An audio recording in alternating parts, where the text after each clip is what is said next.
Are we doing horror of the year? Oh my God, we're doing it's Mark Out Mania on New Year's weekend. We're gonna mark out all night and day. This year's been full of stuff, both good and bad. So let's mark out for New Year's Day. We shall mark out with you. We shall mark out today for Mark Out Mania. Hey, it's kind of like how we used to do it. We used to just that was all right. That was all right. Yeah. write a little song. Mhm. Hola, amigos, and welcome to Mark Out Mania.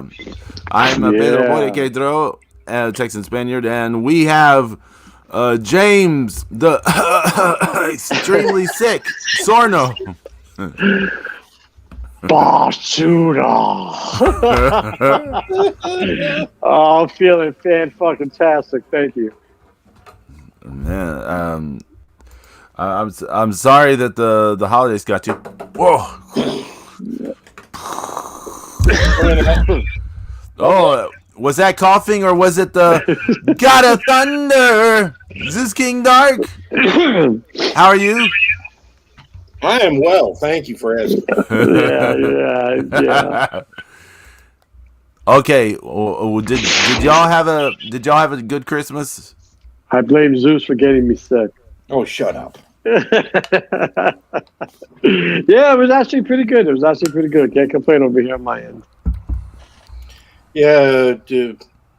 James's mom went and fed Shamu on Christmas. Yeah. Yeah, fun times. I got Anyone got anything cool? well, Actually, I got supplies. I got some great Micron. I got a great set of Micron pens. Oh, nice. Nice. And, I got some more portfolios to display my stuff and then there was more packs of comic boards. So I'm set for a while. Okay, I'm gonna. Okay. How about that? Oh, winged eagle. Yeah. Whoa, go down. Oh, wait. Hold on. A little bit there. Whoa. The actual one that says WWF. Can you lower the camera a bit so we can see? Oh, Wow. Whoa, look at that. Wow. Whoa. That's the best one. Nice, right? Yeah. That's the Savage and Hogan. Yeah. Yeah, Savage and Hogan, the one that Bret Hart. Yeah. That's my favorite WWF title belt. Yeah, Is that one. that was a surprise. I didn't know I was getting that. That was from my brother. Yeah, you remember a few years ago when they before they went to that wristwatch design for the and they teased everybody. Somebody teased everybody with the a winged eagle, a modern winged eagle version that would look sweet. But my brother was telling me that it was so hard to find because everybody, like everything else has the regular WW logo on it, and he was like, no, he wanted to find one that actually said WWF on it, and I was like, okay, all right. Yeah. So yeah, man, actual winged eagle, man, dual plated too. It looks nice. A fucking 4mm plate. Some shit's this shit is heavy. Man. Yeah, it was nice. It's nice. I was shocked. Did you get anything good? Say what now? Did you get anything good? I think I showed y'all my goodies. No, that sounds bad. It does. Yeah, I got like Stephanie got me a Howsu shirt. It's that Japanese horror movie. Um, I got a bunch of stuff. I just don't remember off the top of my head. Some Lord of the Rings, Theory 11 trading cards, not trading cards, playing cards. Nice. Nice. All kind of things. But you know what present we have for everyone today? What's that? We're gonna talk about 2023. Hey, Horror of the year. We apparently lost Killer Khan. Oh yeah, that's right. He passed away. 75, I thought it said 76. maybe Mm. 75, 76. Which It's the same thing. Yeah, that's that's sad. Yeah. he was one of those last kind of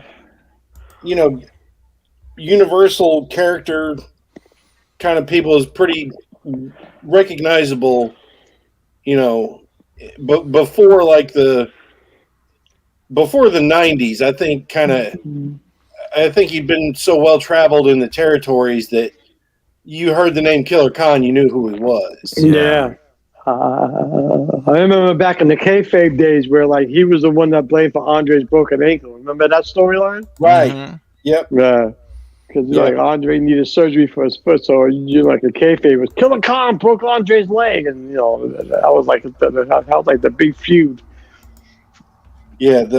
He was because he was in World Class at the time, I believe. Yeah. So, and then, everybody should go see the Iron Claw.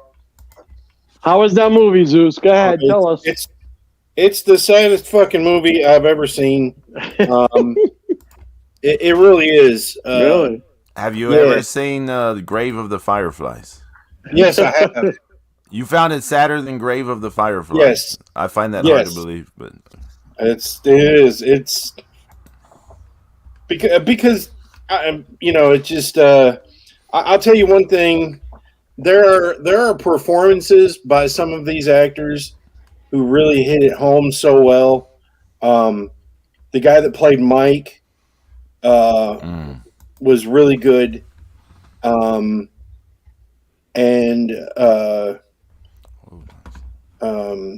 the guy that played David was really good. The guy playing Chris was supposed to be good too, right? All actors were good. I even really liked the guy that played Bill Mercer. I thought that he understated was he came across very believably as Bill Mercer, and that's pretty. He was such a huge part of World Class, and of course the guy that played Fritz just really nailed it. Quick shout out to Brian Bell, to R.I.P. Con. BO5. Beat Brian Bell. Yeah, I want to see it, Zeus. I want to see it, but I'll have to wait till it's on Max. Sad. So sad. But hey, did it look like the? How did the wrestling look? Did it look like World Class, or did it look like Sportatorium? Actually, those guys, they didn't look terrible at all.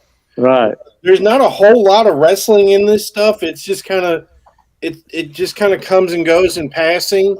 Yeah. To kind of make sure you remember that they were pro wrestlers and things. But this is it. So it's about a family who happens to be wrestlers. Right. Yeah. It's not about wrestlers, so much. I mean, it's just, and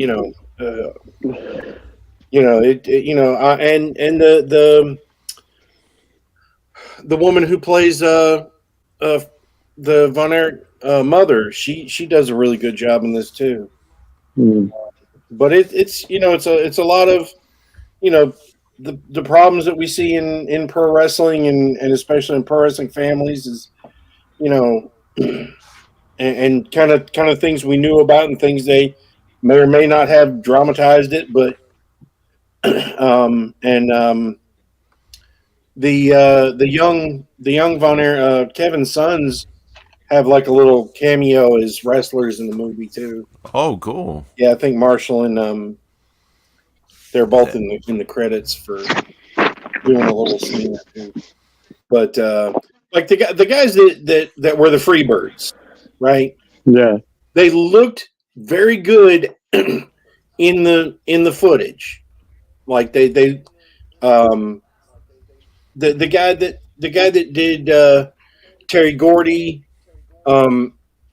he did some Gordyisms. The guy who played Michael Hayes was very, he had to. They nailed the Michael Hayes hair from that era. Right. Like you see him when you're not, because they didn't focus on their faces so much. But all three of them look very convincing. Once again, very short. That's just kind of stuff that it's just not focused on that. Right. And I think that's really what makes this so good, is because they even like I think that they, for whatever reason, they kind of even downplayed how crazy the crowds were, because you had to fight your way to get from the dressing room to the ring. Yeah. All the Von Erichs, stuff. Yeah. the Freebirds, they ended up with scratches on their chest and all that stuff. Yeah. Right. I mean, they're getting pulled around, kissed, and groped and slobbered on, and all that stuff that happened. And just the sportatorium crowd. All the screaming and craziness. I think that that was a huge part of it. I mean, it's just like every week for a damn decade. And but you saw some of the struggle, some of the behind the scenes stuff, and I can't recommend it enough. You just it's like I'm sorry that they couldn't have put Chris in there, but I mean, you talking about you would have had to add another hour, for everything, if you'd have had Chris in there too. They accurately portray everything that happened, like with the suicides and the drug overdoses. Yeah. I mean, it's okay. It's all pretty sad. I mean, it's But the real question, Zeus, the real question, Flair. No, I'm kidding. The actor who played Flair. It is not easy for anybody to portray Ric Flair. That is true. That is true. Like really, the only way for anybody to portray Flair would be to take Ric Flair himself and put him through Industrial Light and Magic's de-aging software. I mean, literally, that's it. Yeah. I mean, it's just the guy tried, and he did some of the speaking nuances that Flair used to do that you don't really hear other people do. But it's not easy. It's not easy to be Ric Flair. So, and it's just such a short, 5 minutes of footage that it just doesn't even matter. Brian Bell just noticed your new avatar, Zeus. Yes, yeah. It was based on Double BO5 making that. He made one for you, right, Pedro? Yeah. Mm-hmm. And then you made the one for me and James. Yeah. James, next week we should all have our little Funkos as our. See. I'll change mine. Mine next week. But I'm gonna find it. But yeah, it's a fantastic movie. I'd like to see it maybe one more time. Yeah, I gotta go see it. I don't know. But you know, there was a pretty decent little crowd. You know, and There you go. Hot you know, sauce. I saw one of the guys outside that was, you know, had been in there, and I was like, "What'd you think?" And he's like, "Oh yeah," he said, "I really liked that. That was about these wrestlers in Texas." I'm like, "Jesus fucking Christ!" It's out of the same fucking movie. Even if I didn't know who they were before I walked in, I sure the fuck knew who the fuck they were when I walked out. Jesus. Hey, Yeah. I had waves of family visits over the Christmas week holiday, and waves of in-laws being like, they got this movie about wrestling from Texas, and like how did anybody who lives in Texas not know who the Von Erichs are? there, you know, I think because we are fans. Right. We sometimes forget that wrestling is a very niche fandom. It's not a mainstream thing really. It's very niche. So we forget that a lot of times, I think. But well, plus we're a long time removed from this. yeah. Right. You know, it's been almost. I mean, we're creeping up on 40 years. That is true. That's right. Yeah. Creeping up on like 40 years of since we lost, you know, David. Yeah.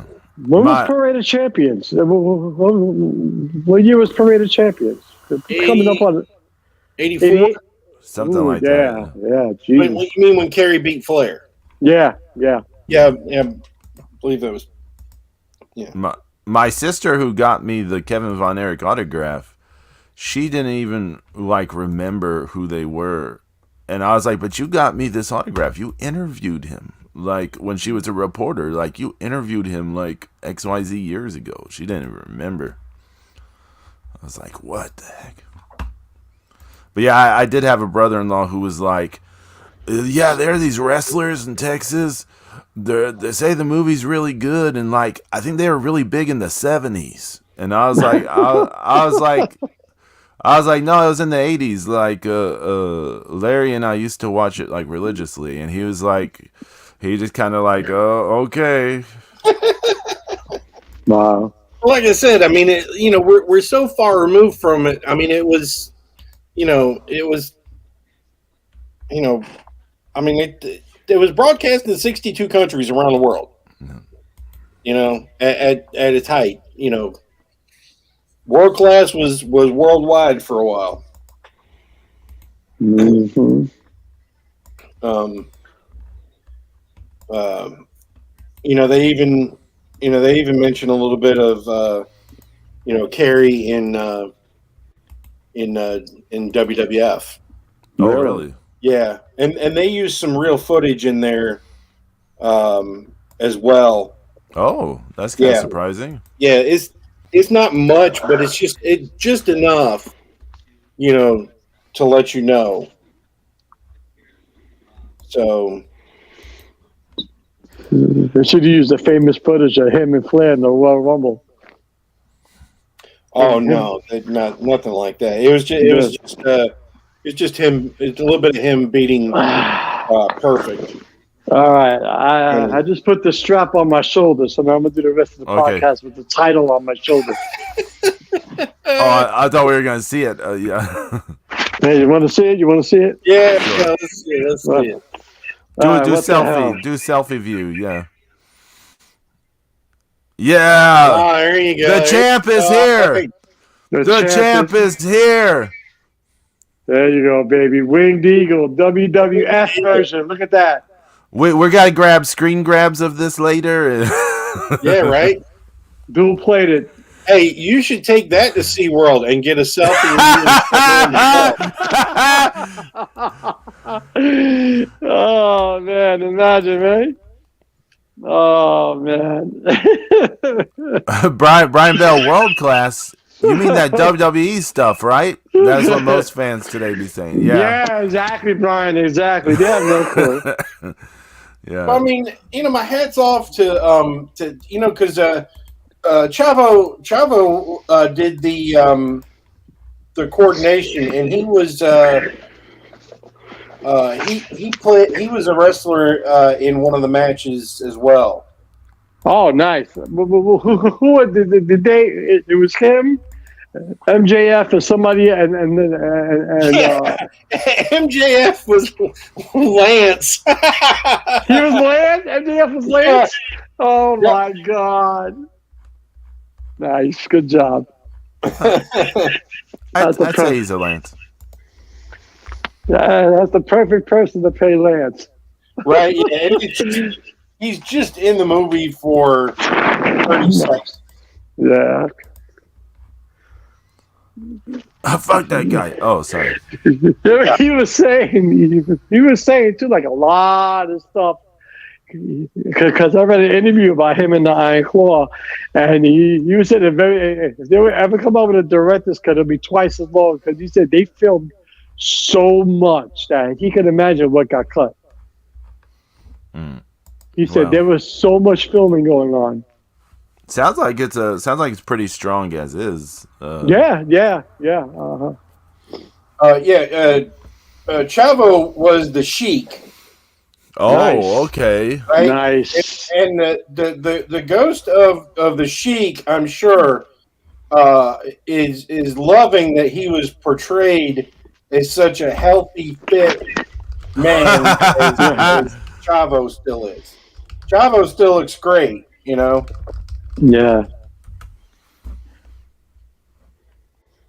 Oh man. So, like I said, if you can see it, go see it. If not, wait till it comes on, and then we'll have an episode about that. I gotta see this. I gotta see a 0 minus 1. The 0 fucking minus zip. Minus zip. Minus zip. Godzilla minus zip. Godzilla minus zip. That'd be awesome. I want to see it, but obviously, because I grew up watching it. Yeah, I grew up watching it. I mean, it's I got Kevin's autograph, so right. I mean, it's central, right? Kind of Dallas is kind of in the middle. Oh, Dallas is in the north, but I'm in like southeast Texas, but I mean, it's all over, TV syndication. So, I mean, as long as we don't see Kevin Mania trying to run down to the ring and put the iron claw on somebody, it's good. Oh, he did not run down to the ring, James. He hobbled down to the ring. He hobbled. He hobbled. Well, that man cannot run. His running days are over. Yeah. So, next thing is we have President Tanahashi in charge of New Japan Pro Wrestling now, and that's not a fictional title either. That guy Harold, the guy that replaced Meej or whatever, the last guy, like he's gone. Looks like the guy had a lot of heat with a lot of the guys, Yeah, Sounds especially like Okada. Yeah. Yeah, now this has been a thing. Do you think Okada now stays in New Japan? I mean, I'm sure he's still. I'm sure he's changing his opinion on this thing. Yeah. There's Tanahashi was never afraid to say that he didn't like Kenny Omega or his style of wrestling, but he's never shit on Okada. They've been a tag team off and on for 3 years, and they seem to get along well. And so I think if Okada's going, okay, well, because how do you put him in in AEW. I don't see how he goes to AEW at this point. When they've already fucking undersold him. Zeus, You it's can't real re-debut simple. Okada. It's real simple. Jogging pants and Yeah, they fucked that up the first. Yeah. I mean, the New Japan losing Okada is like WWE losing John Cena. I mean, they can't do it. I mean, you just can't do it. You know, I mean, he was in New Japan for the better part of the decade. You know, I mean, you can't lose him. I mean, I can understand under the old regime he wants to bounce. Okay, fine. But now that Tanahashi's in charge, I'm sure Tanahashi's going. You know, I'm sure it'll be a little bit different now. Right. I think that and another thing too is like we're witnessing this. What this showdown we're heading toward in Wrestle Kingdom, and it's like, well, what good does that do anybody? What good has this entire feud done anybody? It has been so quiet, right? Like we usually see, or not usually, but we used to see a lot of interviews with Naito floating around on social media. Yeah. He'd be speaking Spanish, and he'd be ripping on his big opponent, and being his typical self, and it would just help hype up whoever he was going against, and it just made gave him that bravado where you felt like he was gonna he felt he was better than his opponent, and that he's gonna win the match. Or like say that one Wrestle Kingdom where he was gonna face Jay White the night one, and then face Okada night two. He made it seem like everything is on the line. Like he has to win this to do this to make that dream of the double title come true. Like everything is on the line. He sold the stories is what you're getting at. He used to do a lot of stories, like sell a big story, sell everyone on the story, so they're invested in what he was going to be involved in. What are they doing now? They're just like he's holding the magazine cover and saying like, "Look at what this guy says," and then Sonata's just like saying, "Yeah, I'm not that charismatic," and you're just like, "Well, what the fuck is this?" Yeah. There's been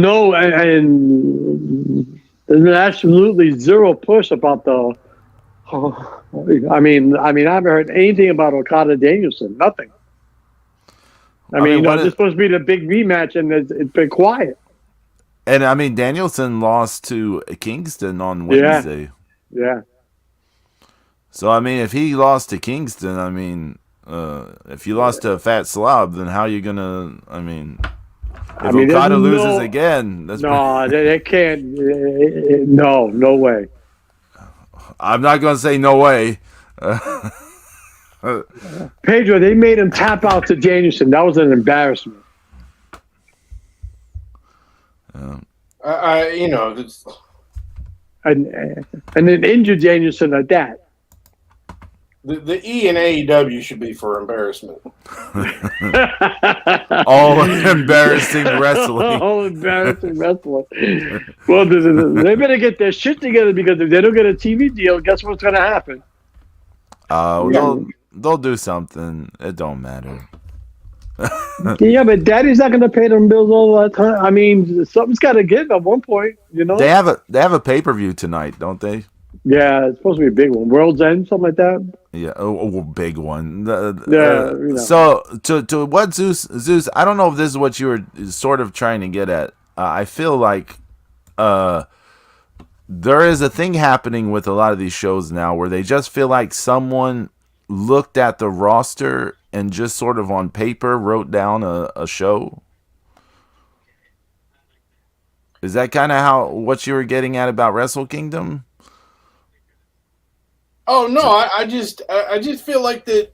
Okada usually makes things into a big deal. He makes it feel important, special. The chip means stuff to him, and he would do that. He would do more promotion for that would get passed along, and people would be like, "Oh yeah, that fucking Naito man, he's the man." Yeah.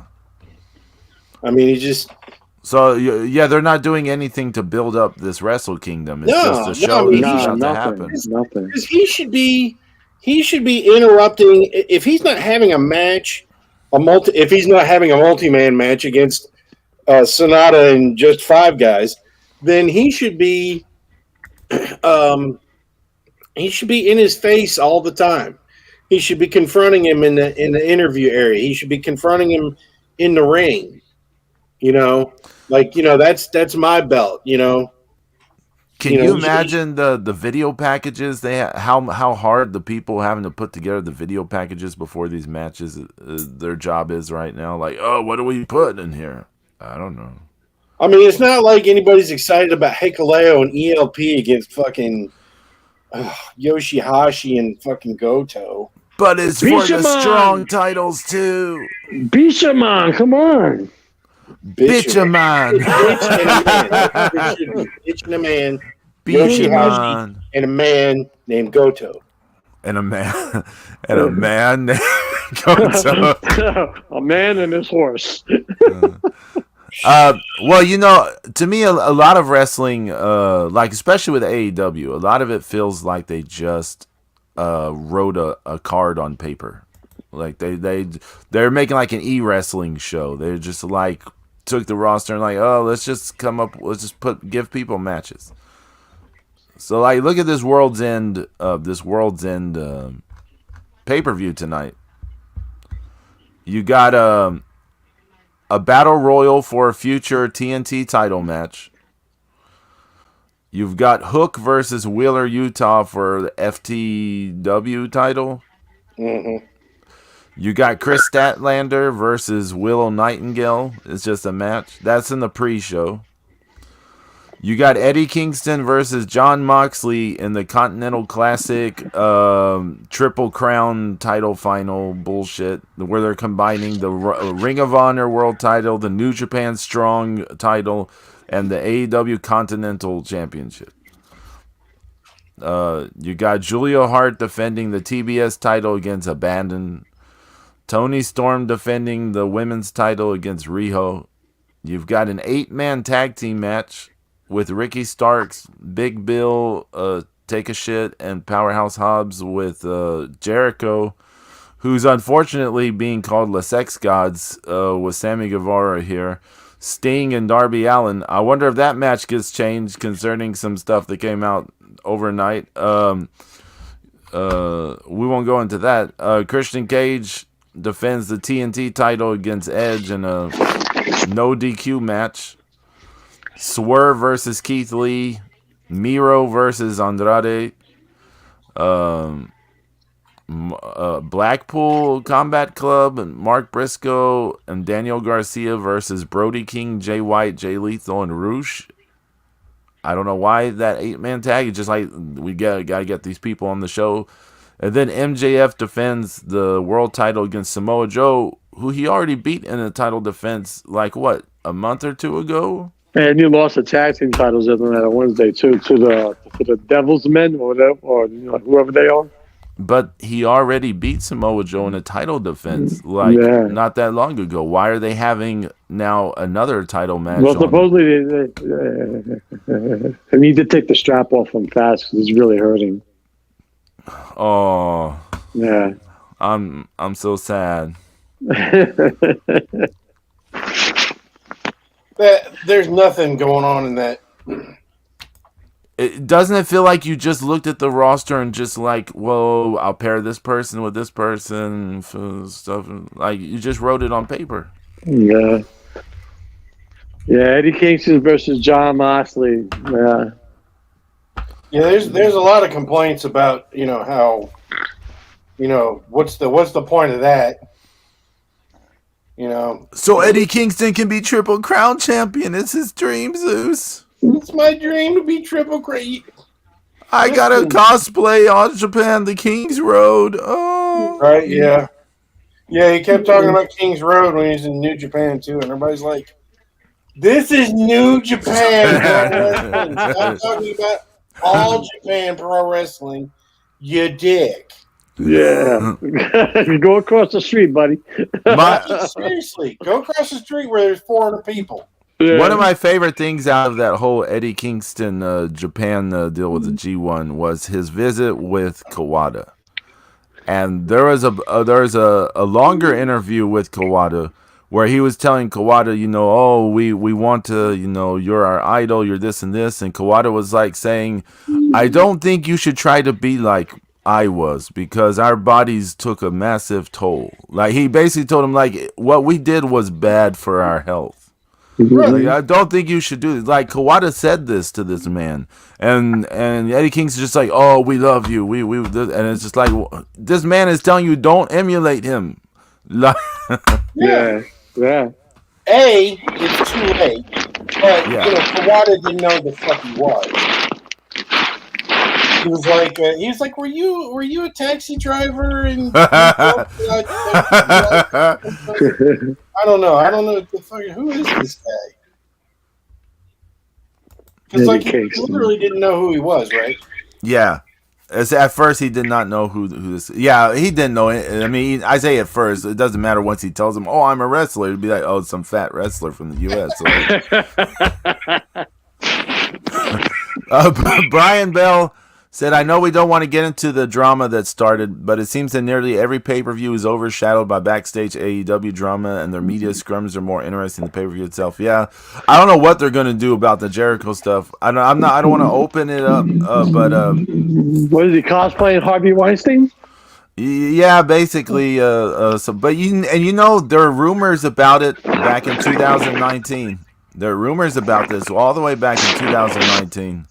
And people just like, no, it's never that. And now, years later, they're saying, well, maybe it was.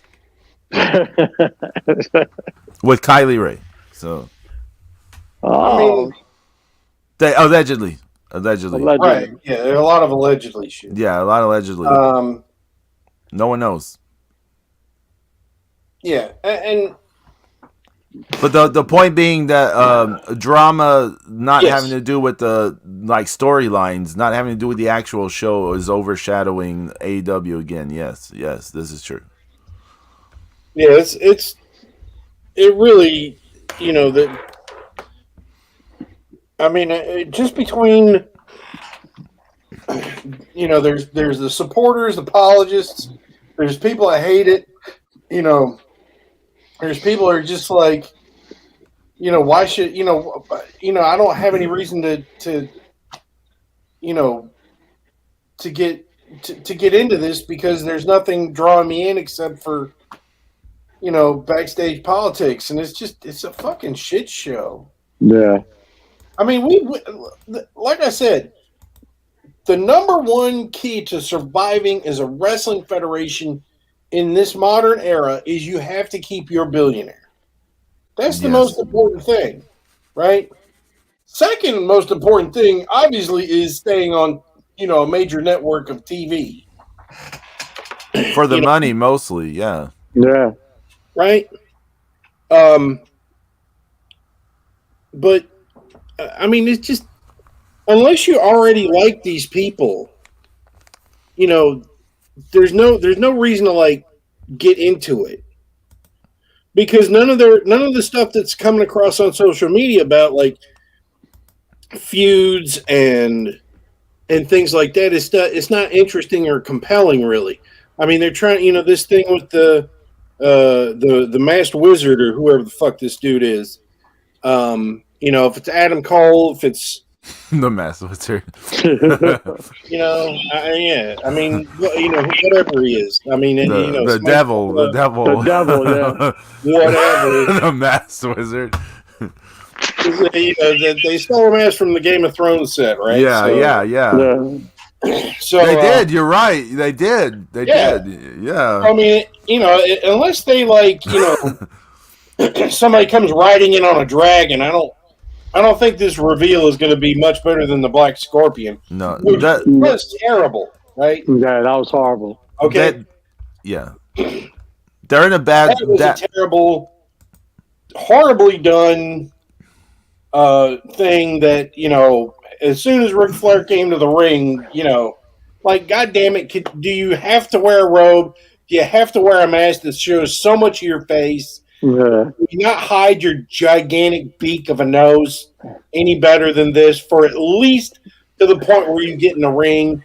Like, About maybe it's Hammerstone. Any character ever needed a that Sin Cara or Caristico mask that covers up your nose and your mouth, it was the Black Scorpion.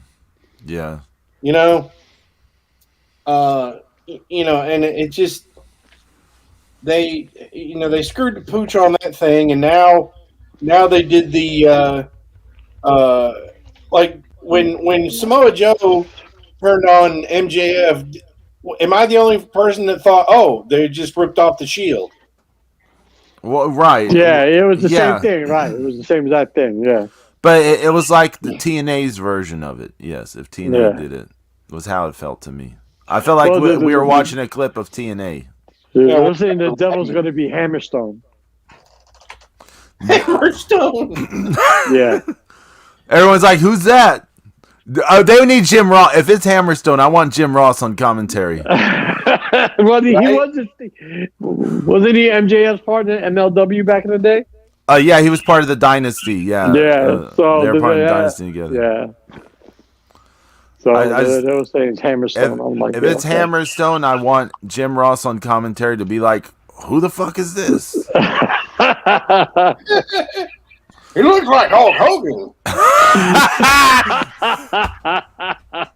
He's acting just like Hulk Hogan. Oh my god! Stay alive, James. Stay alive.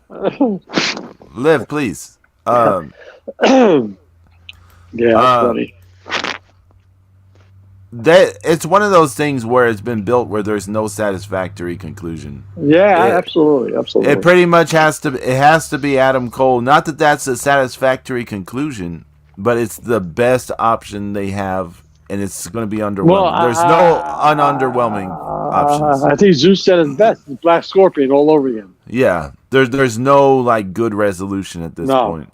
No. Yeah. Yeah, it's dragged on for too long. They got all these other people involved, like the Devil's Men. There's like 4 people wearing masks. It's all ridiculous now. Right, and then the Taven and what's his name, right? Yeah. And didn't they just win the Ring of Honor tag team belts? I guess the Devil's Men won the tag team titles. Yeah. It don't matter. I mean, No. It's all pee-pee caca. Pee-pee caca. Mm-hmm. And once again, it's just like we said, the WWF doesn't do a lot of things well, but they're doing about 5 things that are, that have a lot of people excited, and there's a lot of positive buzz. Yeah. Because what does Triple H love to do? What's his favorite thing to do in the world? His favorite thing is to sign people that have been there before. Oh, okay. Yeah. Right? He signs people. He re-signs people. He brings them back, and then maybe he uses them. Right? Maybe. But everybody's happy about it. You know. So. And allegedly, the deal with WWE and Mercedes Moné fell through. Yeah, that's what they're saying.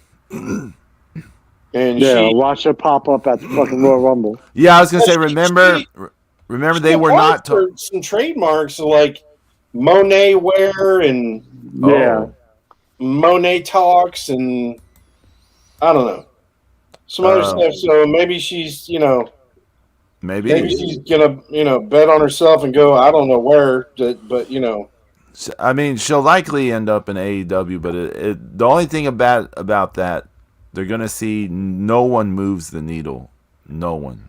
If it's not in the if it's not in the WWE, there is no needle moving in wrestling. I don't mean that. It's just the reality of it. It's just the reality of it.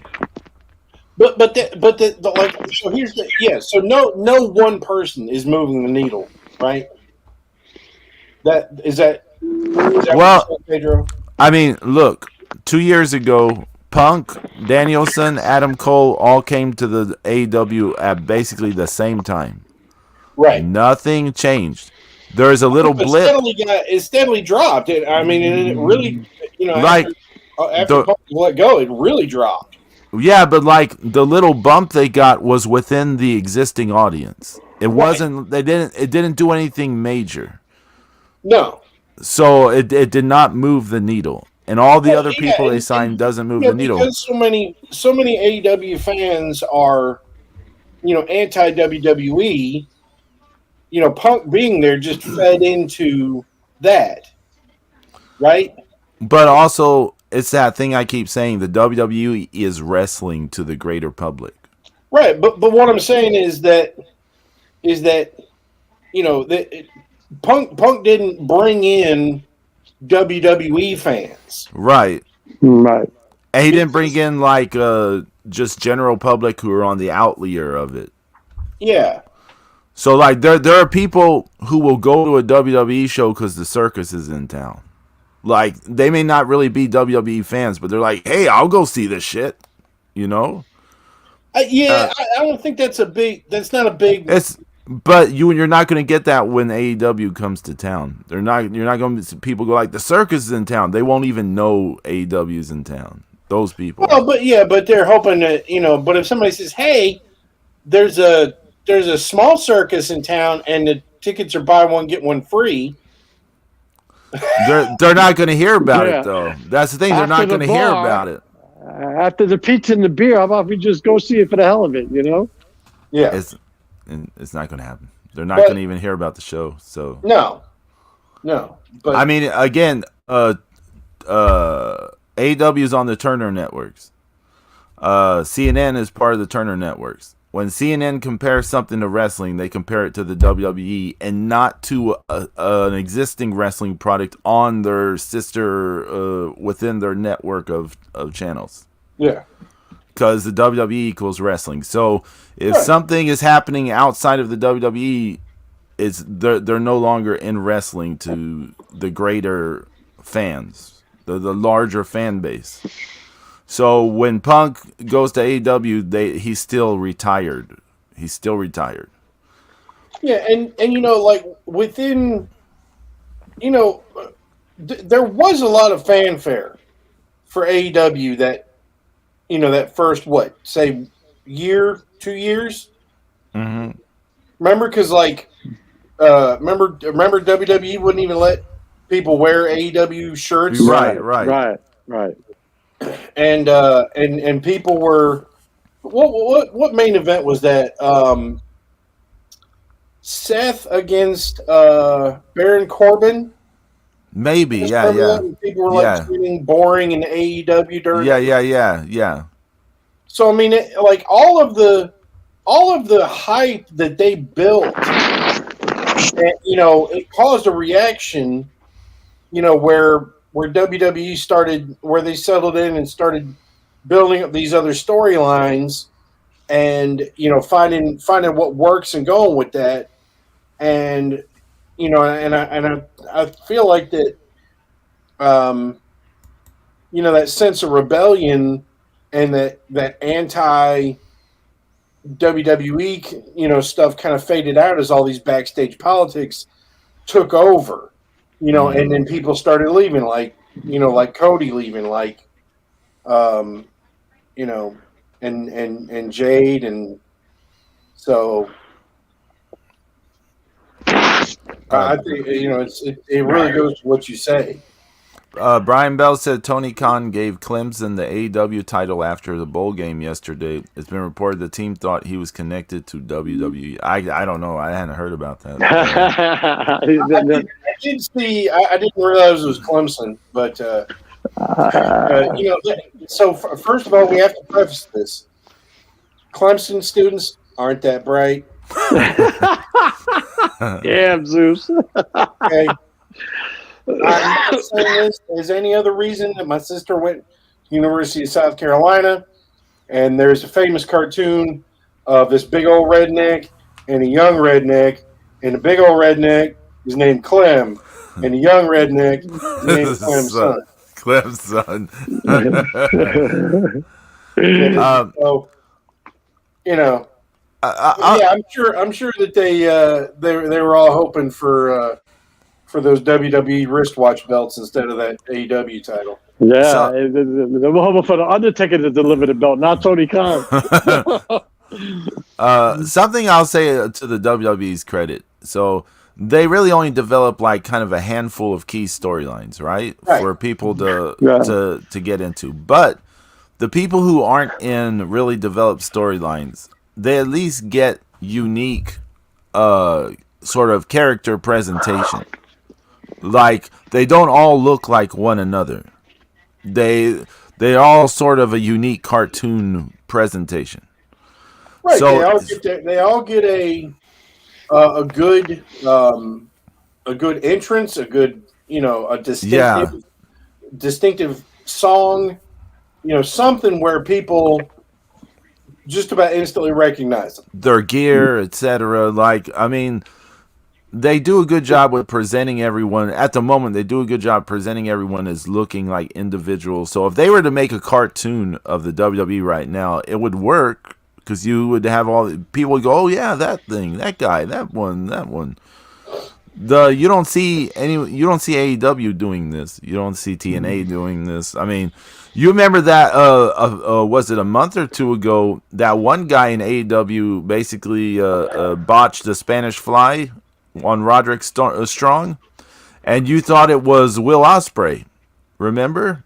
And it's not just you. A bunch of people thought, oh, Will Ospreay just like killed this dude on TV. Yeah. But it wasn't Will Ospreay. It was just a guy who looked exactly like him. Yeah. And this is around the time Ospreay's doing stuff with AEW. I remember that because I thought it was Ospreay also. Yeah, it's wild. Like, it seems really obvious that people should be doing this thing, But WWE's been doing that since what the 80s, the late 80s. They started the late 80s, especially the 90s. They everybody got their own unique presentation. It just. Well, they do have the storyline of the year with the Bloodline. I mean, everybody was hooked into that, Everybody was hooked into that for the last 3 years, right? Yeah, pretty much. Yeah. I mean, because there was a point where people were getting tired of Roman, right? Yeah. And then it turned around that like it was the less he wrestled, and the more he just came out there and the acknowledge me, and it it's kind of like that kind of like with the Rock. It's like sing along with the Rock. Yeah. People start to get behind the catchphrases and the presentation, and I mean, let's not kid ourselves. I mean, Roman is a massive, well-built, hell of a human being. He's a cancer survivor. He's been through so much personally. That's all in the back of the mind of everybody. It's like, well, he's an asshole, but he's our asshole. Right? Yes, we're going to acknowledge him. I'm surprised there's not more merch for him. Honestly, they could have they could make a ton of merch for him if they but just that simple acknowledge me thing is that's really been a great rallying cry, and all the stuff with Heyman around and and Brock and everything. It's just been they've done a great job of keeping him at the top, and and now people are at least cool with it. They don't hate it. I mean, Right. it's and it's good to see, like, where the Usos lost the belts, and and then everything that's happened with them, and they're kind of getting their own character now. Yeah. So yeah, once again, like you said, stuff that they do well. Yeah, but how good is the WWE right now when they have not one but two intriguing storylines? Because now you have the one with the Judgment Day, Rhea Ripley, because nobody thought Rhea Ripley was going to blow up like she did.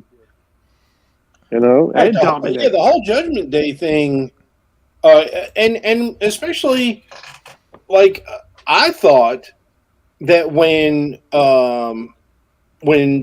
Balor replaced Edge, I thought it was going to kind of fade out. Right, I did too. Right. So I was in the same boat. I did too. Yeah. But it worked out. Yeah. It worked out, and plus, I mean, who would have ever known that Dominic would have, become so, such a more compelling. It's like you either love him or you hate him, but Yeah. you can't stop watching him because he gets his comeuppance all the time. Mm-hmm. No, I mean he's a great heel. He's exactly the opposite of his dad. Yeah. He's not spectacular in the ring. But man, you get him behind the camera, especially with Ray. I mean, he's a whiny little bitch that you just it's like, this is great. Yeah, did either of you watch that match with CM Punk, from Madison Square Garden? I just watched that ending. How was it?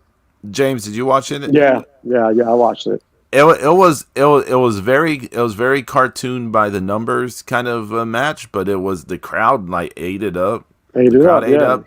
And like they didn't do anything special. There is some points it almost looked like it was the day after Christmas house show match at Madison Square Garden. Exactly what you expect it to be. Yeah, but like there is some points like I even thought like CM Punk looked like he was just sort of being like just mocking kind of what they were doing. But I realized he was just. It's that sort of broad acting, like if you're doing theater acting versus movie acting.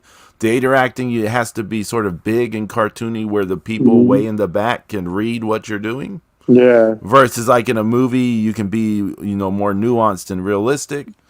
So it was interesting that it was so cartoony and by the numbers, and it works. Like, it just works. It's formula. It's nothing special, and it works. And the crowd was going nuts over it, and it blew me away how over Rhea Ripley was. Like, because so many people in the crowd are trying to get her attention desperately. They're just like, Rhea, are you mad? Rhea, are you this? They're like saying, they're trying to have a conversation with her all the time. Almost more so than what was happening in the match. She's so over. Yeah. And Dominic, he's so much better than he used to be. Not just the character stuff, the in-ring stuff. Yeah. Like at least just eating offense, he just takes offense really well. I mean, No, he has improved in the ring. He has. Well, I mean, but you know what? But you know what? He almost had to. Yeah. But I mean, we've all said that he, it's like he's never going to be his dad. No, never. I mean, he just doesn't have his body genetically is not like he's got more in common with Kendall Windham than he does with his father athletically. Yeah. So, and I have to say he has gotten I was noticing this recently. He's gotten a little thicker, like in terms of muscle and stuff. He has put on a little bit of muscle. It's taken him a long time, but he has kind of started to put a little muscle on. So he must be working at it. I mean, I have to assume. Do something because brutal. Well, he could always visit the Mexican pharmacy. I mean, Yeah. On the gas, pal. I think maybe he got tired of sharing. Maybe he got tired of sharing tights with Dakota Kai. Oh my God! Yeah, he got.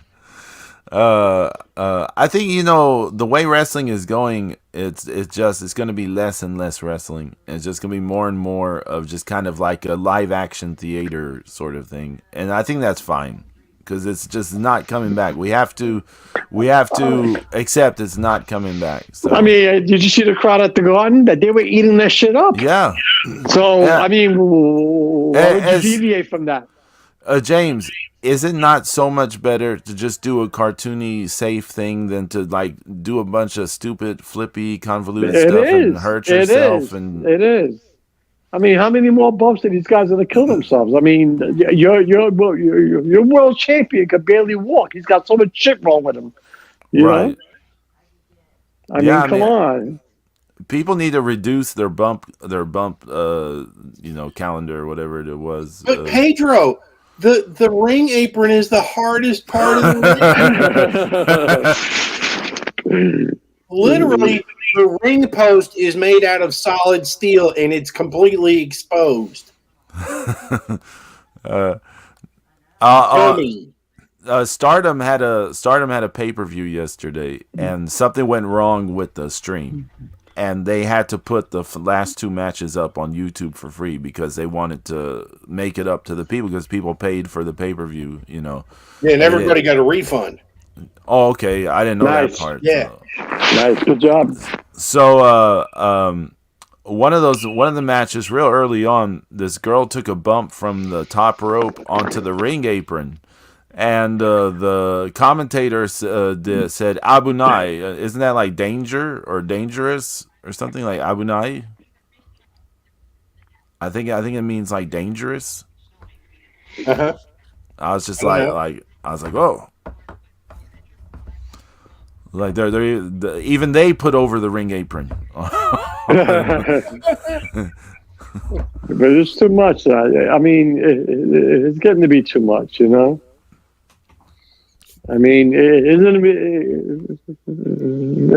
that the reason why QT Marshall left AEW? Because you said they're not doing storylines anymore; they're just doing mobile matches. Well, but no, the QT Marshall. The only thing I'll say about that, supposedly he was upset because he wanted to be more of a wrestling character, right?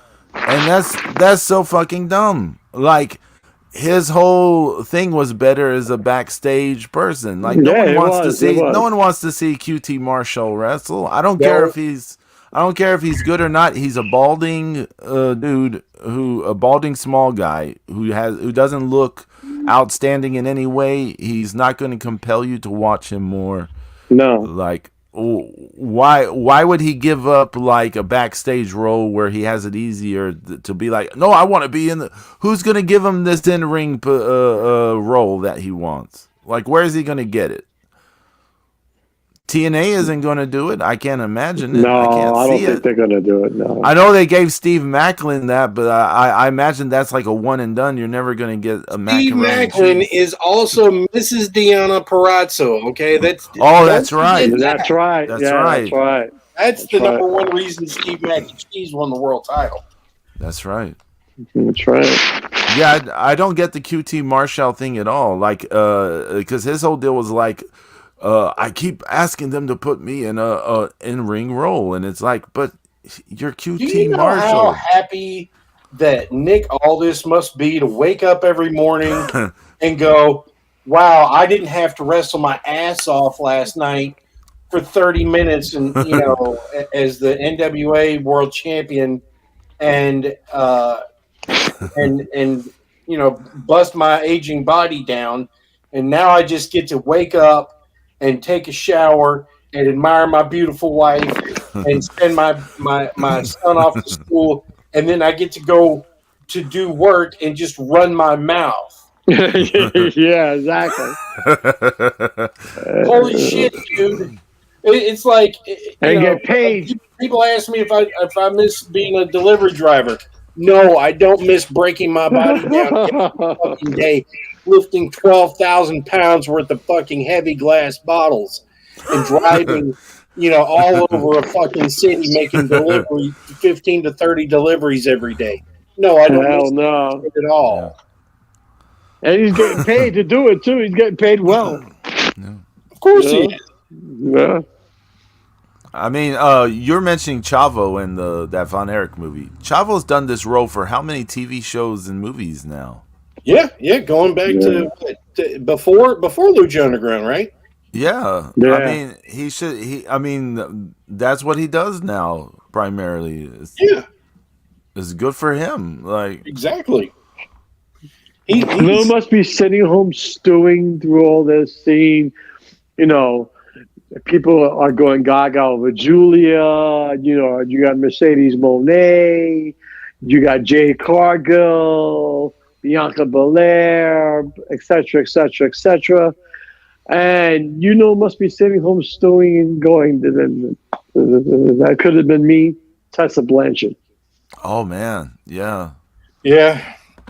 But You know, you know when we were younger, when we were all young people, right? When we were teenagers to young adults, we did not have like cameras and stuff recording everything we did. thank God. Right? And I'm not saying we any of us were involved in any kind of bigoted or racist activity, but I'm just saying we all say stupid or do stupid things when we're younger, right? Yeah. So you have a very young woman get in a heated situation and she says, horrific things, right? And it comes back because I mean it's a whole different time, it's a whole different age, and it comes back, and then the way I think the way you react to it, like the way you respond to what happens, makes a big difference. And in this case, she responded very defiantly, and it's just she just has a bad attitude, and it perpetuates. So, And it's a shame too, because TNA gave her a real shock, and they put the world strap on her. I'm like, holy shit, look at this. hey, And wasn't there a thing that like TNA fired Eli Drake because he wouldn't put over, yeah, and Yeah. look where he is. yeah. It's something. It's weird. I'm sure Tessa Blanchard's stewing. If she would just put her ego in check and keep her mouth shut, who knows what she could have been.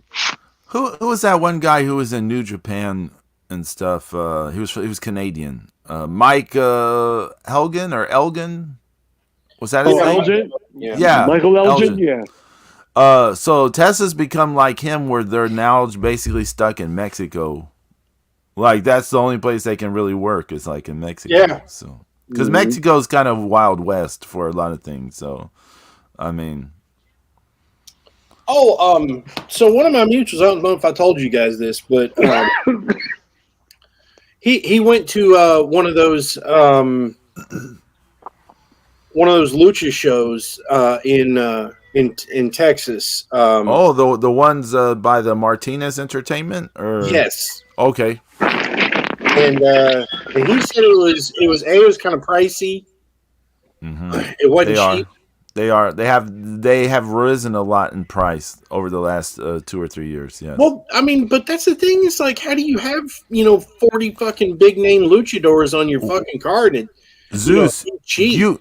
Zeus, you brought this up like 3 years ago when we were going over one of their shows. Yeah. You brought this up like 3 or 4 years ago. Yeah. So now they rate it's expensive. Okay. What else they say? I mean, he seemed to enjoy it pretty good. He said it was kind of crazy and a little, possibly a little dangerous, but where the location was or whatever. But yeah, so I mean, that's the first. It's nothing crazy, but nothing. I mean, once again, I don't understand how.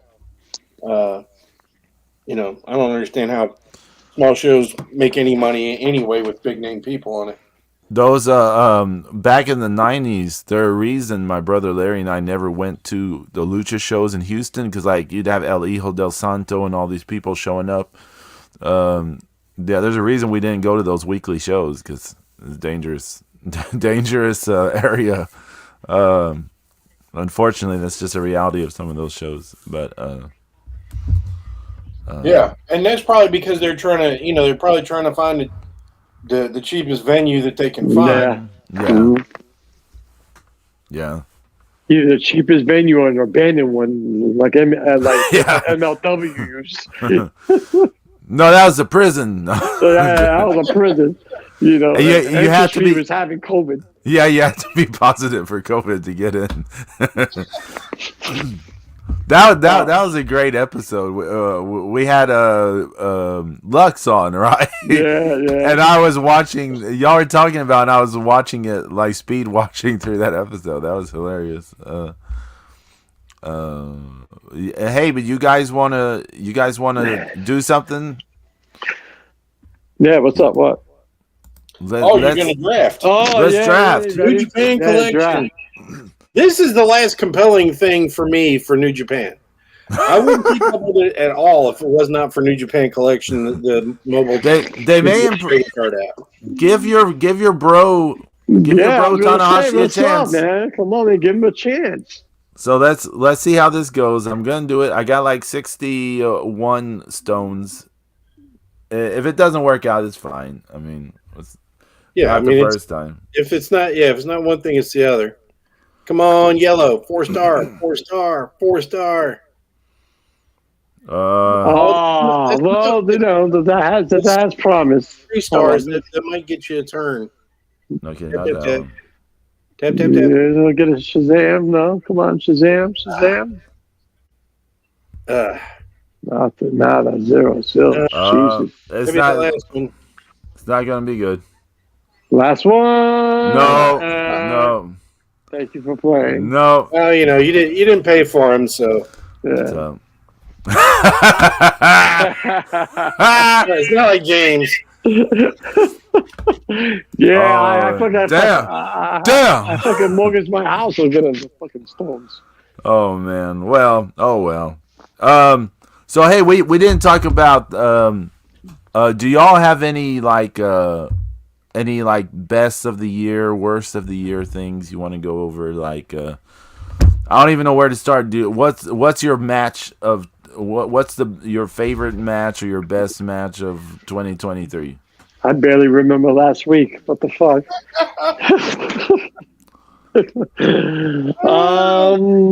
I don't know. Do I have a best match of 2023? I don't know. I can tell you what I was most upset at. Okay. Was that match with Daniel Bryanson and fucking Kazuchika Okada tapping out. That pissed me off more than anything. I was really upset at that. Yeah. I was like, how you have Okada tap? Zeus? I mean, they don't even give him the dignity to fucking pass out from the pain. Right, exactly. You're going to tap out to a one-armed guy? Get the fuck out of here. Stop. Brian Bell said Hangman Page versus Swerve Strickland, the greatest of all time. The greatest of all time. The vampire love match, yes. Yeah. So I haven't watched a full match of anything modern in 2023. So, nothing. Not a damn thing. Not a Stardom. Not a AEW. Not a WWE. Nothing. You did watch Zeus. That's not true. You did watch that match on Noah with me on that Puroresu Dream Twitch about the Dr. Wagner Jr. and that other guy, Psycho Clown. Yeah. Oh, that was terrible. Did you watch Great Muta Nakamura? You did watch the Great Muta matches earlier this year. Oh, was that this year? Yeah, that was this year. Yeah. Oh. It's been a long ass year, man. Yeah. But Muta retiring, and him doing it, he's absolutely retired. Thank God. And it's great. He won. He became the latest guy to win all three of the the biggest Japanese wrestling titles. Plus he was NWA World Champion, NWA World TV Champion, WCW World Tag Team Champion. He was Tag Team Champions in um, in New Japan, of course, All Japan, and in Noah. He was simultaneously uh, world tag team champion in New Japan and All Japan, um, and he was also simultaneously All Japan Triple Crown champion and New Japan Yeah, the heavyweight. IWGP. Yeah, that's right. Mhm. He had them both So at the same time. yeah, and so I mean he became, to me, like, as far as you know what Rikita-zan did, you know, igniting uh, pro wrestling in Japan, and then mentoring um, Baba and Inoki. Noki, who went on Yeah. to create New Japan and All Japan. I mean, Muta has solidified himself to being, absolutely one of the top two all-time greats in ever from Japan. And I he mean, sold the shit out of that KFC. yeah, He did. yeah. Yes, him and Choshu eating KFC and drinking Pepsi. That's the highlight of the second half of the year. Absolutely. I mean, that's basically the Mount Rushmore for Puroresu, isn't it? Ricky Dozan, Baba, Inoki, and then Muto. Yeah. I mean, I think I know. I mean, I feel like that's it. I mean, people are gonna. There's a lot of people who are gonna say Misawa, but he just wasn't. He wasn't an international star. He wasn't a star in America. You Yeah, could everybody knew any who federation Onoki in was. America. Everybody knew Look, who Baba was. Everybody knew who I Muta was. Yeah. I mean, I think the thing you go here, you have to have basically the fathers, right? So you have to have Ricky Dozan, and you have to have Baba, and you have to have Inoki. Yeah. Because I mean, they're like the well it's all gonna spring from. Right. And then from there you have to pick the person who really took it global, or so, and who did everything, like at home and everywhere else, and it's just Muta, so Yeah. he's the only one. I mean, he's been able to cross so many, so many things that no one else has. You know, I mean, WWE put him in the Hall of Fame, for goodness sake. Yeah, he went to the Hall of Fame this year. Yeah. Mm-hmm. I mean, to be honored by a company he never wrestled for. Yeah. And then they flew him to Pittsburgh for a non-title change that should have happened. Well, but now we're saying it's good it didn't happen. Yeah, I know, right? Because now you got Seth and Punk. I can't think of there are matches I'm sure people can mention. The three-way for the Intercontinental title from WrestleMania, was it Gunther, Sheamus, Drew? There are matches people can mention, but to me there was no real match of the year. Like, there's nothing that really I go, oh, this was the best match of the year. There really was nothing like that. The match that stood out the most to me was not a good match. It was Mizuki versus Maki Ito from Tokyo Joshi Pro on their summer pay-per-view, and it only stood out because it showed me the possibilities of like live action anime theater basically happening in a ring. It was just a handful of moves, a bunch of poses and dramatic expressions and acting, and a few moments sprinkled in there, right? Like, it was a bunch of nothing, and at the same time it felt like everything with the presentation and the way they did everything. It was very compelling, but there was like really no wrestling in this match, right? It really wasn't a wrestling match. It was this other thing. It's the Come thing on, that man. You mean stood. to tell me that EC3 winning the NWA World Championship wasn't a big moment? Come on.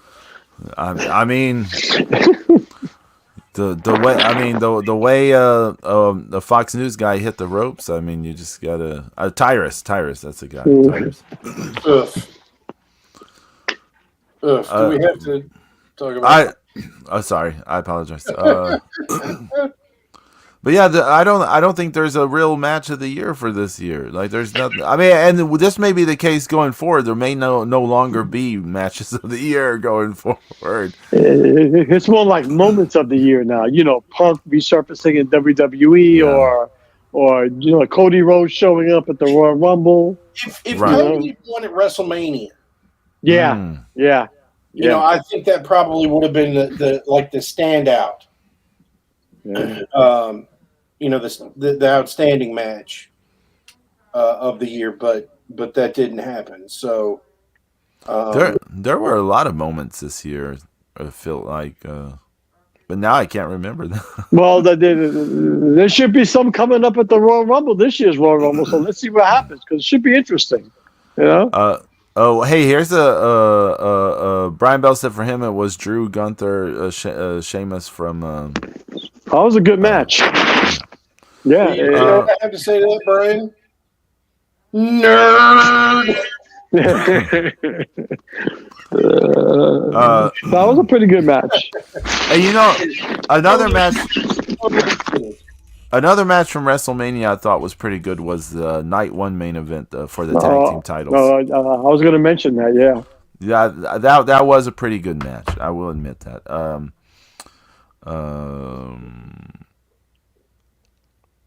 What about wrestler of the year? Do y'all have any choices for this, or I shouldn't say wrestler, more like the person? I don't know.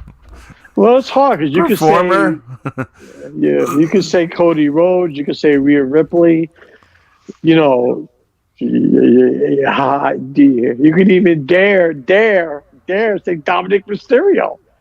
You know, because he's become the number one heel in the company, pretty much. You know. My favorite entrance of the entire year, and maybe my favorite thing in wrestling this entire year, was Dominic's WrestleMania entrance to the match against Ray, where they came out in the prison van, yeah, and handcuffs and all that stuff with the mask and everything. Oh yeah. That was incredible. That was such an incredible entrance. That match was fun as fuck. It wasn't a great match, but that match was so much fun. Well, you want to speak of the fun match? How about Bad Bunny versus Damian Priest from Puerto Rico? That was fun because that crowd was all in.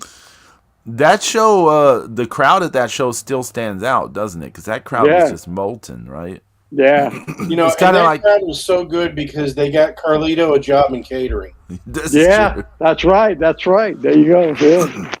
It's kind of like that show was kind of like this year's last year's Clash at the Castle. I would say, James, in terms of the crowd was so amazing. Yeah, it resonated with people so strong afterwards. And you know that drone camera to start off the show was really cool too. Yeah. It was actually. It was kind of cool. It was good. That was one of the better shows of the year because the crowd made the show.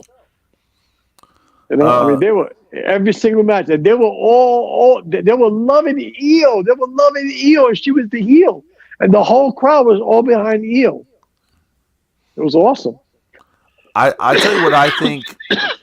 I tell you what I think was the worst show of the year, and only because of the effect it had on the promotion. Every AEW Dynamite, no, The All In from Wembley, because I've never seen a promotion have a 70,000 crowd in a stadium, and the largest crowd that they've ever had, potentially will ever have, and that they left this show with negative momentum. Yeah. Like, who has a show that big and you leave it and it hurts your company? Like it. Yeah.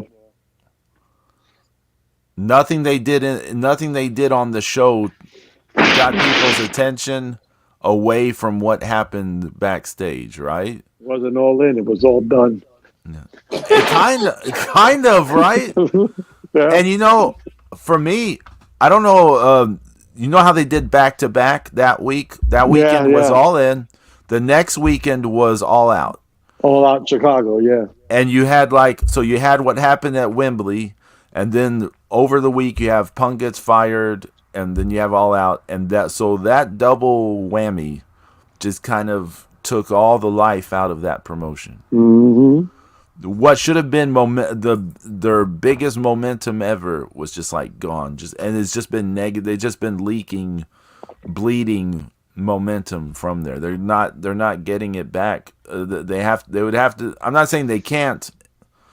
I'm just saying it doesn't seem like they can. They don't seem to be able to do it. They don't have that gear. But we'll see what happens. The same stuff will happen. But Pedro, they have to sign they got to sign with a fucking television station. I mean, they really need a network. Yeah, we'll see. I mean, realistically, what happens if they lose this TBS and TNT? Then what happens? The TNT title becomes the YouTube championship, and the TBS championship becomes the Twitch championship. Right? They start streaming on Twitch. You have to subscribe to see the pay-per-views.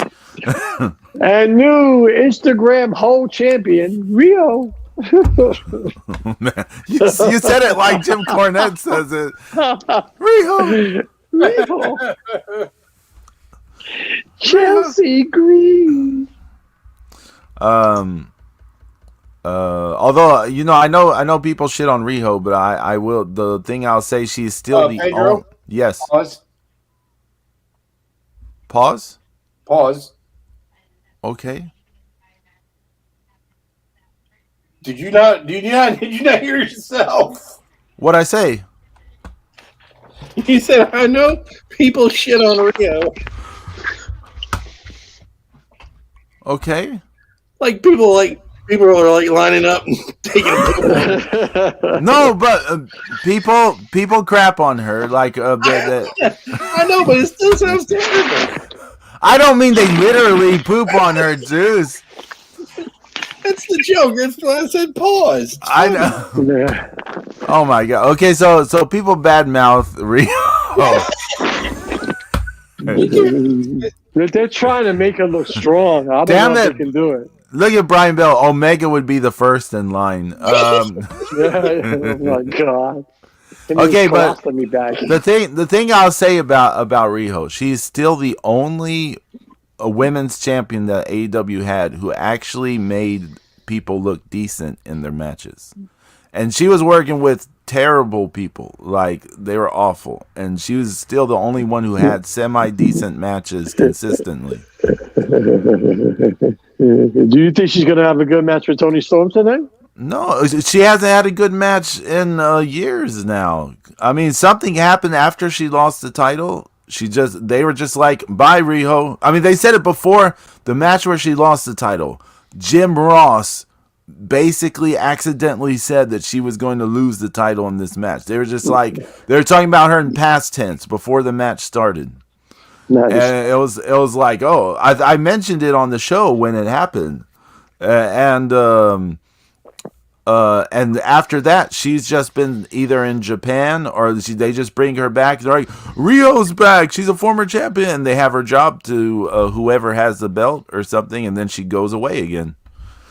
She just doesn't do anything. They do this with everyone. It's not especially her. They do this with everyone. But so yeah, it's not going to be anything. It's just going to be whatever. No one has good matches, Jay. It's a shame because you see some of their names and you're like, how are they putting on such shit matches? It's the environment. I mean, it's an environment where whatever you do, if it has that logo on there, people say it's the best ever. Oh, it's amazing. It's incredible. So you don't have to do anything. It breeds laziness. Yeah. Why try? Why try? Well, I mean, there's people who are trying too hard, and there's people not trying enough. And I I'm mean, just ready for the Royal Rumble. yeah. What about predictions for next year then? Since the talking about this year is depressing, what about next year? Well, I mean, is Roman going to drop the strap at WrestleMania? I mean, is this finally it? Who wins the Royal Rumble? Do you give it to Cody again, or do you give it to Punk, or AJ Styles, or somebody new? This is what you do. Punk wins the Rumble, and he chooses Seth. Cody wins the Elimination Chamber and chooses Roman. Yeah. That's what you do. And then Damian Priest cashes in. Damian Priest cashes in on after Punk beats Seth at WrestleMania. Damian Priest cashes in. You do like Zeus said last week. The credits start rolling like night one is over, and just as the little copyright thing comes up, the theme song hits. Yeah. And Damian Priest goes out there, cashes in, and beats Punk. Yeah, he 1, takes 2, the belt. 3. That'd be awesome. That's how you do it. Zeus laid it out last week. Yeah. That's exactly how you do it. Well,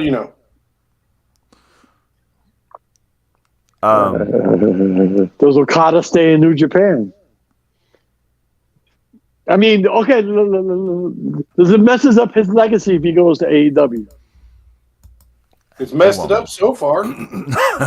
Kinda. Yeah. Kinda. I mean, between that and honestly, ever since he lost the belt, I mean, he just became an afterthought. He has, right? He has. I mean, he's just been in. I mean, I bet you you could count the singles matches he's had outside of the G1 on one hand. Since he lost that belt. And like I said last week, they've kind of done this to him 2 years in a row. Yeah. They did it to him last year too. He won the title at Wrestle Kingdom. He held it for a short while. He dropped it to Ospreay. Right, it was Ospreay, right, that he dropped it to, and then a bunch of back and forth, and then he wins it again, and then drops it after a short while, and Jay White, yeah. Oh, Jay White, that was it. He lost it to Jay White. It wasn't Ospreay, it was Jay White. Then he won it back from Jay White, and then he lost it to Sonata and repeat. Yeah, the Sonata thing is just... Okada runs down in jogging pants to challenge Eddie Kingston. Tony Khan's booking in 2024. Oh, probably. Please, no, Brian, no. We already saw Okada in jogging pants, please. Dun-dun-dun. Sweats for the Triple Crown. Does Roman Reigns drop the strap? I keep thinking he has to, right? But I'm going to tell y'all something. It's very, very few, but I've seen a little bit of noise around the idea he may not drop it at WrestleMania. And sadly, I can see that. Like they may be going after the Hogan record. So yeah, and that's what, 5 years? Yeah, over 5 years? Yeah, 5 years. Yeah. I mean that means he wouldn't lose until after next year, right? Yeah. After next WrestleMania. Mm-hmm. I gotta look it up. Yeah, because he's already held it 3+ years. Because he's had it since the pandemic, right? Oh yeah, since 2020, I believe. Yeah. Wow.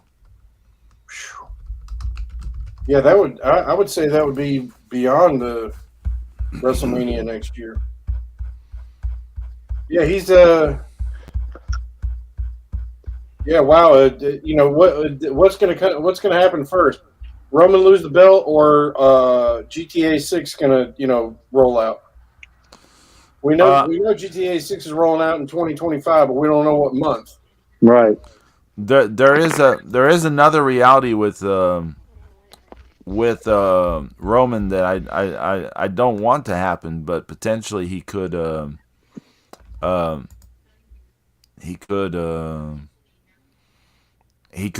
to vacate the belt because of health issues. I mean, because he's had health issues before, so Right. that is a reality. I mean, with his specific health issues, so. The Hulk Hogan, the first title reign went from January '84 to February '88. So his first title reign was 5 years and a month. was 4 years and a month. 4 years and a month. Okay. So it was 1,474 days. So and Roman's at how many right now? Let's see. Scroll down. It's got to be like 1,100, something like that, right? Roman Reigns currently. This is I forgot. Most of it's on the Universal title. So for the WWE title, it's at 636. But I have to find what it is for the Universal title.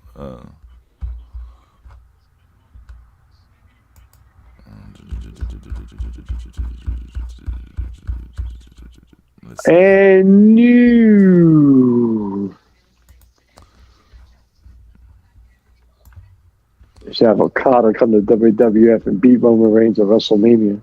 Right now he's at 1,215. Brian Bell says he'd have to keep it till like around September to break Hogan's record.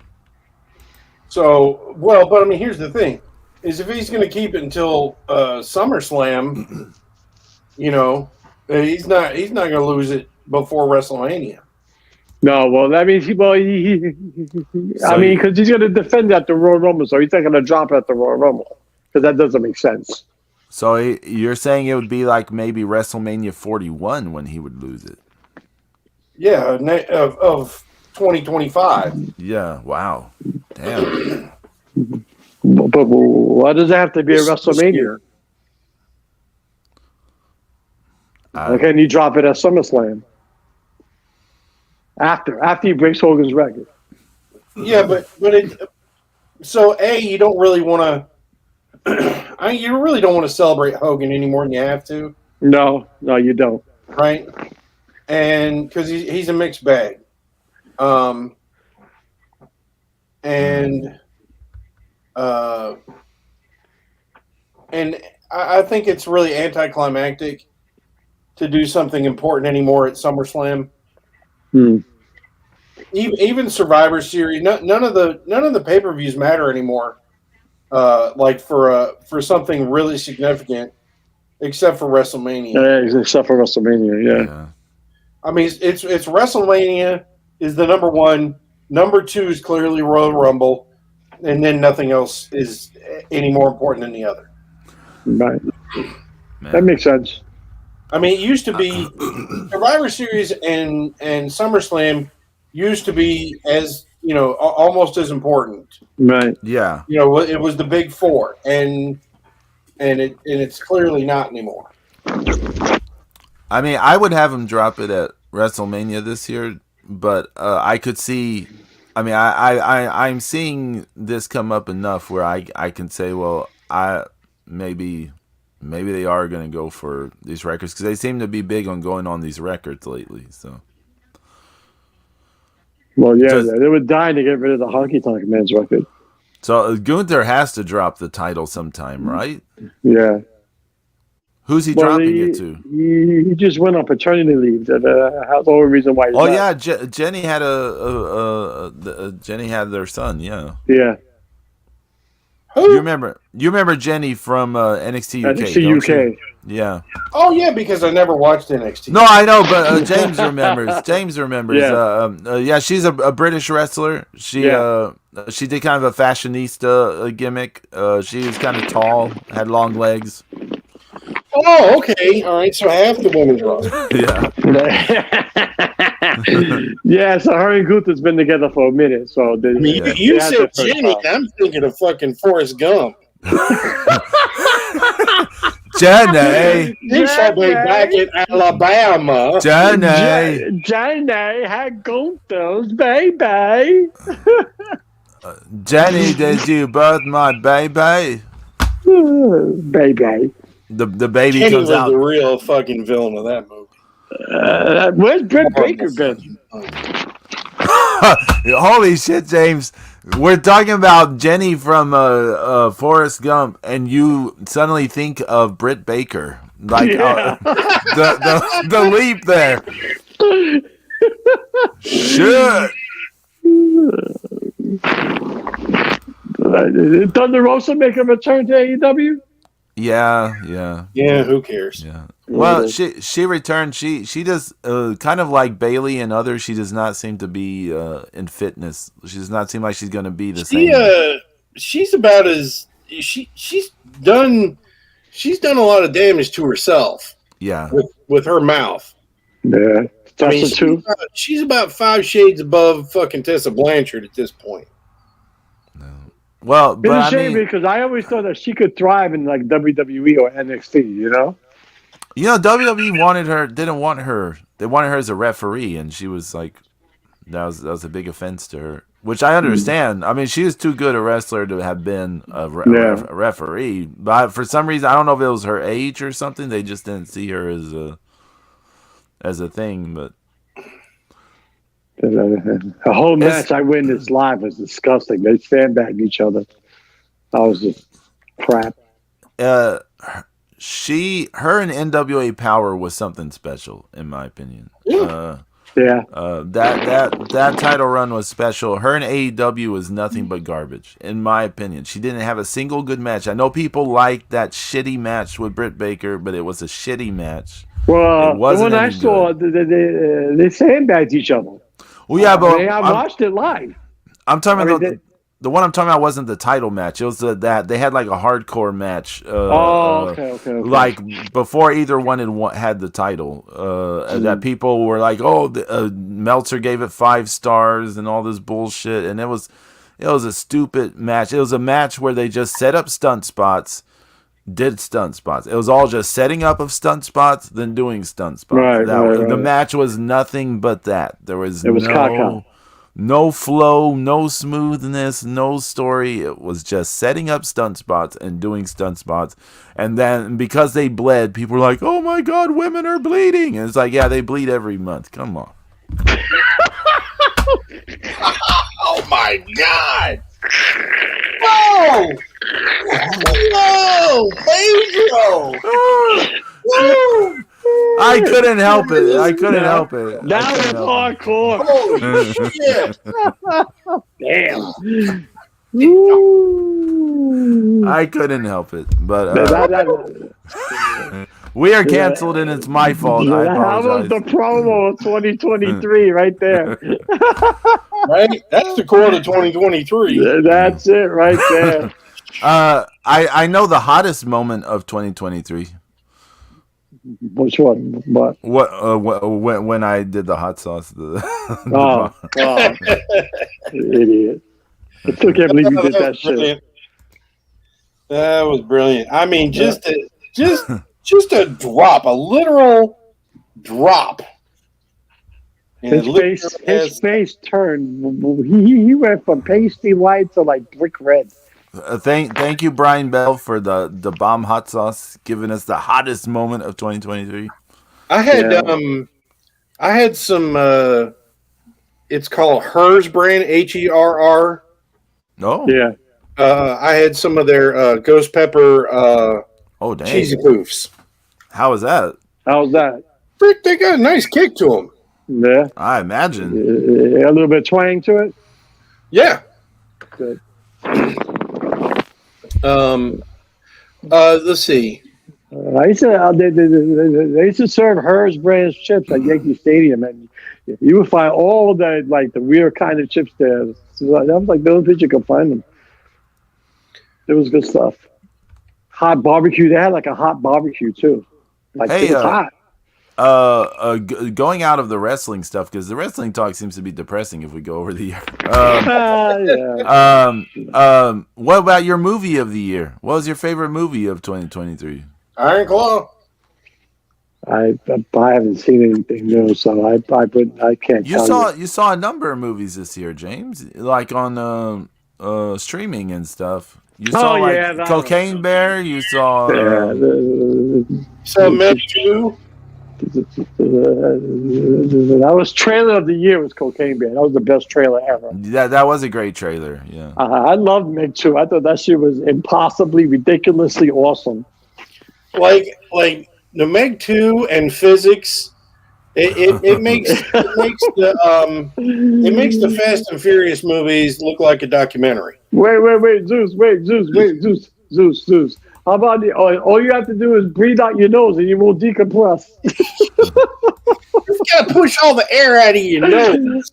Yeah. You find 30,000 feet below the surface of the ocean. Yeah.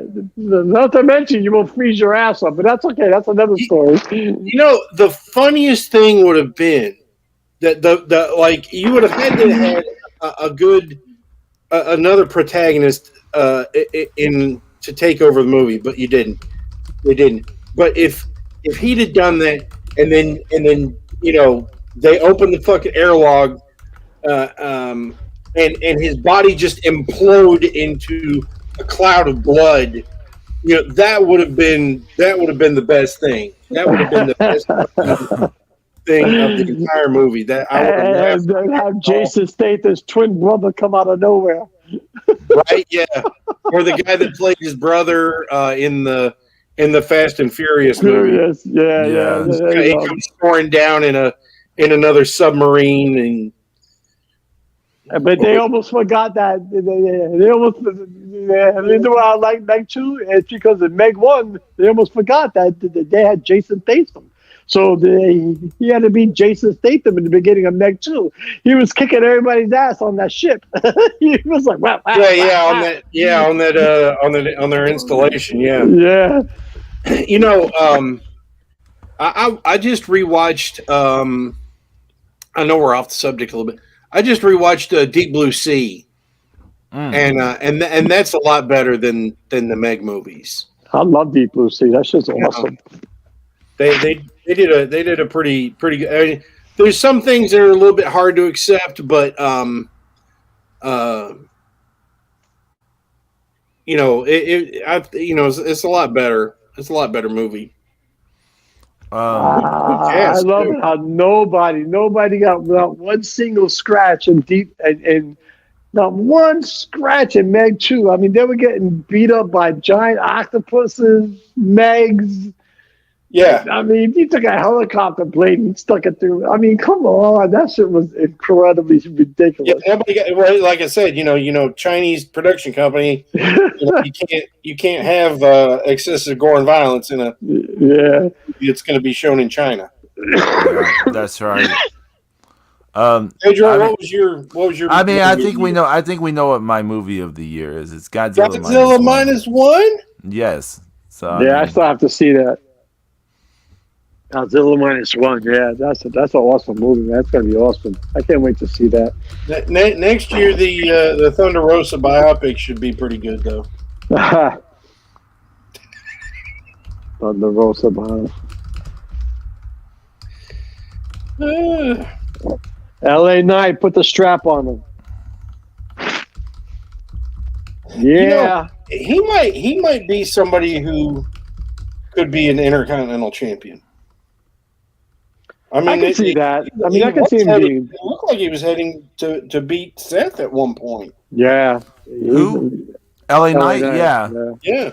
He, I think he suffered a lot from the Punk thing. Because, I mean, there's just no place for him now. So, in a way, like, they forced him into that triple threat. And now is that because he's part of that triple threat to face Roman at Royal Rumble. Oh, okay.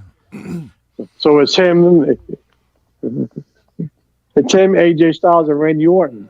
So just like whoever wins that has to face Roman, and who's going to win. It's going to be Orton.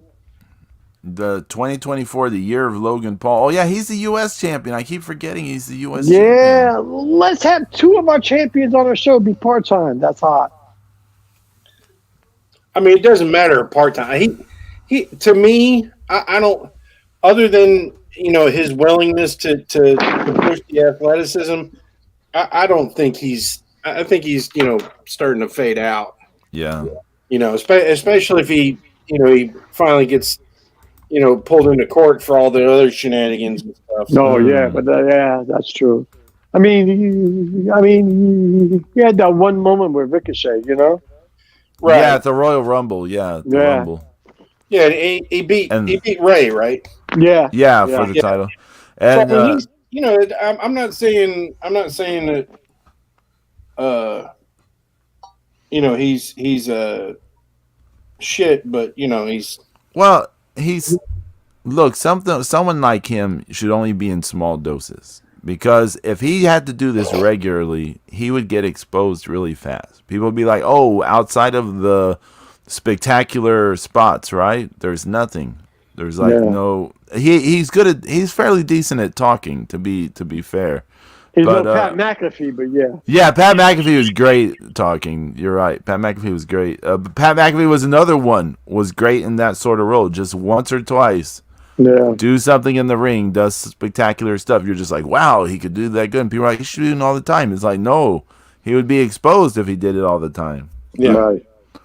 So I don't know about putting the title belt on him, the U.S. belt, but I guess just who you just have someone take it off him at WrestleMania or something. I mean, the U.S. belt right now in WWE is about as important as the Mid-Atlantic title in 1989. That's true. Yeah. The Intercontinental title is definitely 5 seconds from being deactivated. Yeah. Yeah, the Intercontinental title is definitely more value at the moment because of how Gunther's title reign's been handled. Yeah. Well, Gunther ever since Gunther had that performance at the Royal Rumble, his stock rose. Well, his stock rose. I mean, before that, they've always been high on him. I mean, but they really pushed him at the Royal Rumble, and that's when everybody was like jumped on his bandwagon. He had an 800 plus NXT UK title reign. I mean, he had wars with Dragunov. That shit was ridiculous. He had wars with everyone. Yeah, Joe Coffey. Yeah. Tyler Bate. Tyler Pete Bate Dunne. was brutal. Yeah, Pete Dunne too. Yeah. He had lots of wars over that belt. Tommaso Ciampa, they had a war over that belt on one of the NXT takeovers. I mean, so they he's always had giant title reigns within the WWE system. Yeah. LA Knight might be a good candidate to take the strap off him, though. No. Yeah. Like Zeus said. Zeus, you said it, right? Yeah. He would be a good Intercontinental champion. Mm-hmm. I mean, if they're not going to put him in the complete main event picture, I mean, being Intercontinental champion, I think that makes a lot of sense. Right. By the way, yesterday, Thursday, when I was driving my dad around to medical appointments, I passed by a road that was called People's Road. The People's Road. The People's Road. The People's Road. Yeah. But we have some actually Raw's supposed to be big on Monday, and then SmackDown's going to be big on Friday. So it should be interesting. It's day one, right? Raw is day one. Yeah, there's supposedly some world champions coming back to WWE on Raw. I wonder who it's going to be. I don't know.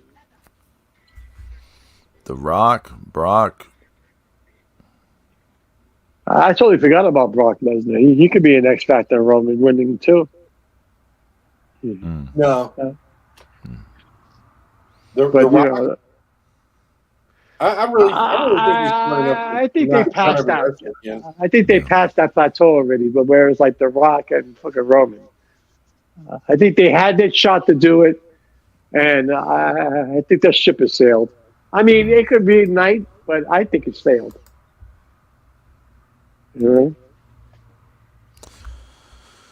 Well, it's been a Twitter rumblings. Expect Batista for his Hall of Fame induction this year. Oh, okay. That could be something. Yeah. I mean, I'm not the biggest Batista guy, but I can see it. He's all done with being a Marvel movie. Yeah, I've always thought Batista had that Ultimate Warrior clinging thing to him. Like he's a bit overrated. You know, like he's all entrance and that's it. You know, but he was all right. He was okay, I guess. I mean, honestly, I saw a bit of him here and there. Back in the day, he was in a 6-man match I went to in like 2009 or something like that. Yeah. So I didn't get to see a lot of him, but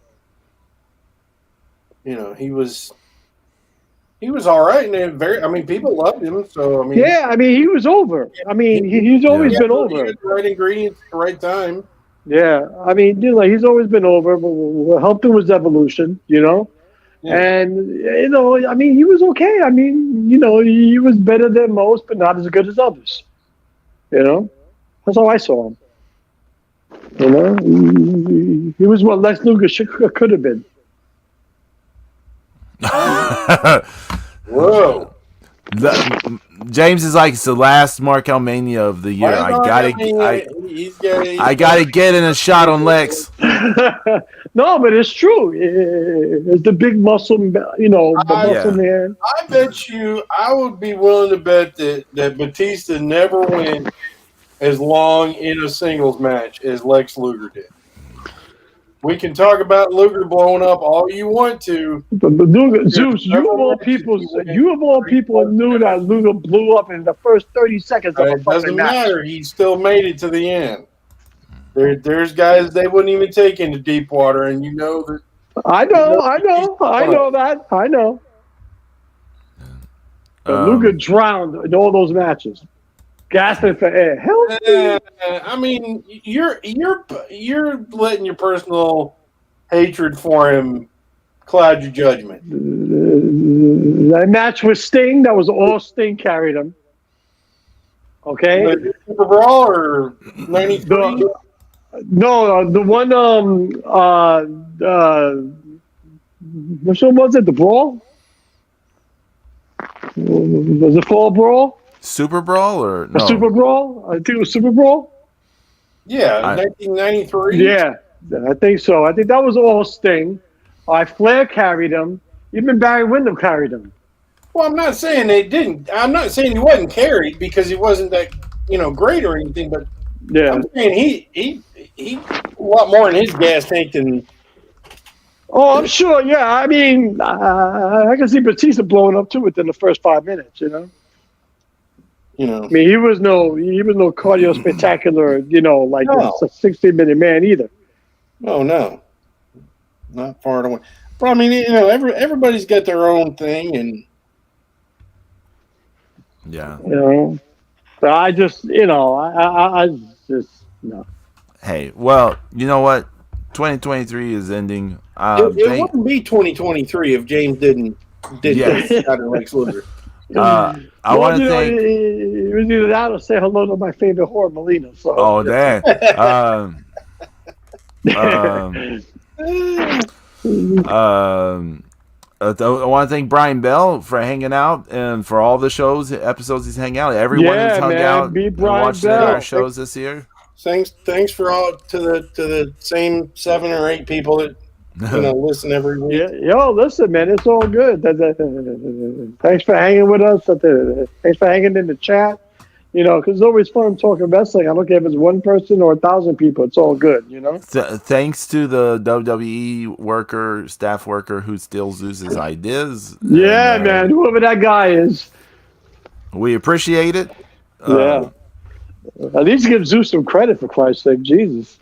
I hope everyone has a happy new year and a healthy and safe 2024. Yes, have a healthy and safe new year. Behave yourselves. Be good. Have good resolution. I will not criticize Lex Luger in 2024. Then they bring him out for the Hall of Fame, and James imagine that? No way, they can't do that. I've heard rumors that he might be put in the Hall of Fame. Luger? What? He never won anything. We'll just save it for 2024, Jay. Everyone, take care. Adios.